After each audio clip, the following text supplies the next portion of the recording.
अस्सलामुअलैकुम। आज का मैच जो कि पाकिस्तान और भारत के दरमियान जारी है, कौन जीतेगा?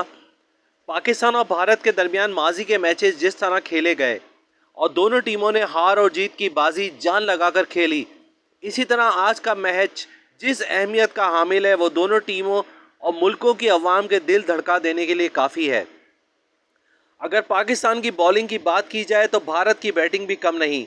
अगर भारत के इब्तिदाई बैट्समैन बाजी उलटने की सलाहियत रखते हैं तो पाकिस्तानी बॉलर्स भी भारत की बैटिंग लाइन को क्रश करने की सलाहियत से माला माल हैं। मैच जारी है और देखते हैं कि नतीजा क्या निकलता है। पाकिस्तान की बैटिंग अगर इब्तिदा में चल गई तो बाद में आने वाले बैट्समैनों के लिए आसानी से स्कोर करने और चेस करने के मौके बेहतर पोजीशन में होंगे। Let's wait for the end. Thank you so much for watching my video. अल्लाह हाफिज़।